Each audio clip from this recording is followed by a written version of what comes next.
بسم اللہ الرحمن الرحیم۔ السلام علیکم ورحمۃ اللہ۔ ناظرین، میں ہوں احسان اللہ منصور۔ اس وقت طالب علموں کو جن مسائل کا سامنا ہے ان میں سے ایک بہت بڑا مسئلہ حافظے کی شکایت بہت زیادہ کی جاتی ہے۔ وہ لوگ یہ باور کرواتے ہیں کہ جو سبق ہم پڑھتے ہیں وہ ہمیں یاد نہیں ہوتا۔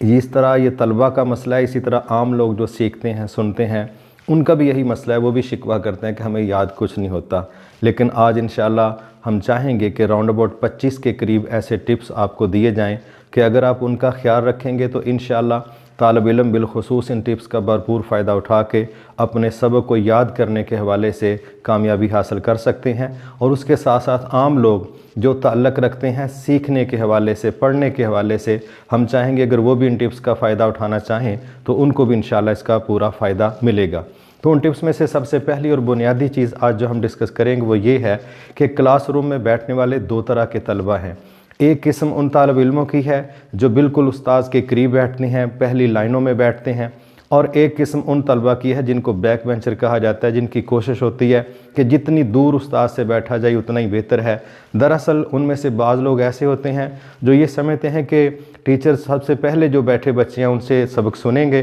اور جب تک ہماری باری آئے گی تو شاید پیریڈ ختم ہو چکا ہوگا یا ویسے ٹیچر کا موڈ ہی چینج ہو جائے۔ ہم یہ سمجھتے ہیں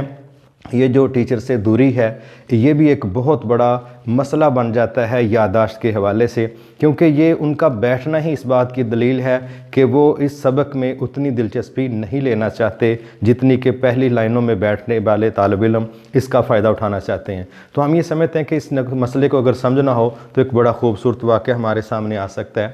کہ اس دنیا میں سب سے بہترین سکھانے والے ہیں حضرت محمد صلی اللہ علیہ وسلم، اور ان کی مجلس ہے، صحابہ تشریف فرما ہیں۔ تو صحابہ کہتے ہیں کہ ہماری مجلس میں ایک ایسا شخص آیا جس کو ہم نے پہلی دفعہ دیکھا، اور شخصیت کیا تھی؟ بڑی پر نور اور بڑی پر وقار، مگر ہم حیران اس بات پر تھے کہ جب وہ شخصیت آئی تو نہ تو ان کے قدموں سے پتہ چل رہا تھا کہ وہاں کچھ گرد پڑی ہوتی تو ہم کہہ سکتے کہ بندہ بڑی دور سے سفر کر کے تشریف لایا ہے، نہ ہی ہم ان کے چہرے پر تھکاوٹ کے کوئی اثرات دیکھ رہے تھے۔ بہرحال وہ شخص آیا اور اس نے آتے ہی ہماری مجلس میں نبی صلی اللہ علیہ وسلم کے ساتھ اس طرح اپنی سیٹنگ کی کہ بعض روایتوں میں آتا ہے کہ اس شخص نے اپنے ہاتھ اللہ کے نبی کے گھٹنوں پر رکھ دیے، اور بعض روایتوں میں آتا ہے کہ اس شخص نے اپنے گھٹنے نبی کے گھٹنے کے ساتھ ملا کے اس کلاس کے اندر اپنے آپ کو اس طرح بٹھایا کہ بالکل دیکھنے کے حوالے سے توجہ بھی بھرپور تھی، فزیکلی بھی قریب ہیں اور جسمانی طور پر ساتھ ہونے کے ساتھ ساتھ مینٹلی بھی قریب ہیں۔ اب ہم دیکھ رہے ہیں کہ سارے صحابہ بھی دیکھ رہے ہیں، یہ آنے والی شخصیت رسول اللہ صلی اللہ علیہ وسلم سے اس سوال و جواب شروع کر رہی ہے۔ تو ہم یہ سمجھتے ہیں کہ جب وہ شخصیت اٹھ کے ان ساتھیوں سے باہر نکلی تو نبی صلی اللہ علیہ وسلم نے پوچھا، لوگوں جانتے ہو یہ کون تھے؟ تو صحابہ کہنے لگے جی نہیں، اللہ اور اس کے رسول ہی بہتر جانتے ہیں۔ آپ نے فرمایا یہ جبرائیل علیہ السلام تھے، تمہیں اللہ کا دین سکھانے آئے تھے۔ ہمیں اس سے یہ بات سمجھ آتی ہے جو بھی بندہ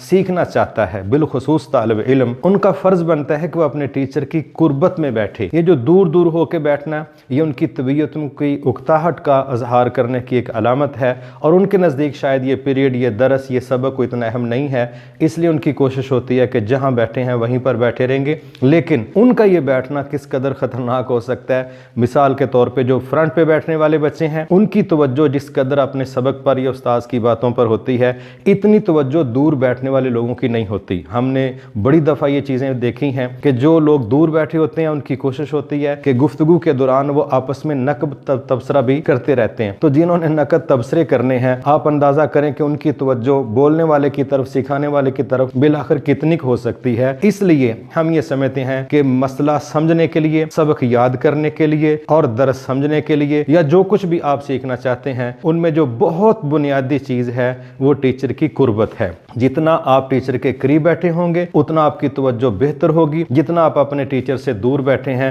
اتنی آپ کی توجہ کمزور ہوگی، اور ظاہر ہے ایک چیز کو آپ نے توجہ سے سننا ہی نہیں ہے تو اس کا اگلا سٹیپ آپ خود دیکھ سکتے ہیں کیا ہے۔ لہٰذا بہت زیادہ ضروری ہے اگر آپ چاہتے ہیں کہ آپ نے جو یاد کرنا ہے وہ آپ کی زندگیوں کا حصہ بنے اور صحیح سمجھ آئے، تو اس کے لیے کلاس میں بیک بینچر بننے کی بجائے جتنا اپنے ٹیچر کے کلوز ہوں اتنا بہتر رہے گا۔ یہی طریقہ استعمال کیا ہے جبرائیل علیہ السلام نے نبی صلی اللہ علیہ وسلم کے پاس آپ کی کلاس میں آ کے تو فزیکلی قربت بھی چاہیے اور مینٹلی پوری توجہ چاہیے. تو یہ بیٹھنے کا جو مرحلہ ہے, جو طالب علم انشاءاللہ بیک بینچر بننے سے بچ جائیں گے اور پہلی صفوں میں بیٹھیں گے. جس طرح ہم دیکھتے ہیں جمعہ کا موقع ہے تو دنیا میں سب سے بڑے معلم ہیں حضرت محمد صلی اللہ علیہ وسلم. آپ جیسا کوئی معلم ہو نہیں سکتا. تو آپ نے جو کلاس روم کی سیٹنگ بتلائی ہے اور اس سیٹنگ میں جو سٹنگ کا ماحول سمجھایا ہے, وہ پہلی صفوں کو آپ نے فرشتوں کی صفیں قرار دیا اور یہی ذہن دیا ہے کہ جو پہلی صفوں میں آ کے بیٹھے گا اس کی یہ فضیلت ہے, جو بعد میں اس کی یہ فضیلت ہے. اور بعض جگہوں پر آپ نے بڑی خوبصورت بات کی کہ پہلی صفوں میں ملنے والے آگے رہ جائیں گے اور جو پیچھے پیچھے رہنے والے ہیں وہ قیامت کو بھی پیچھے رہ جائیں گے. یہ ذہنی طور پر پیچھے رہنا اور کوششوں کے اندر بھی پیچھے رہنا,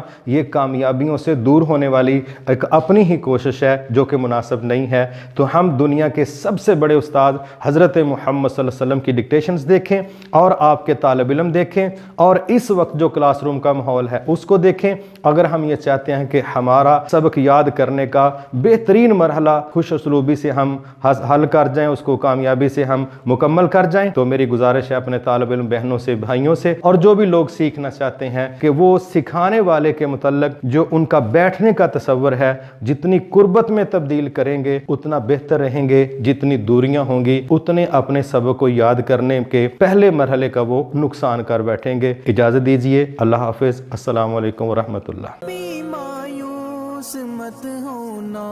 امیدوں کے سمندر میں.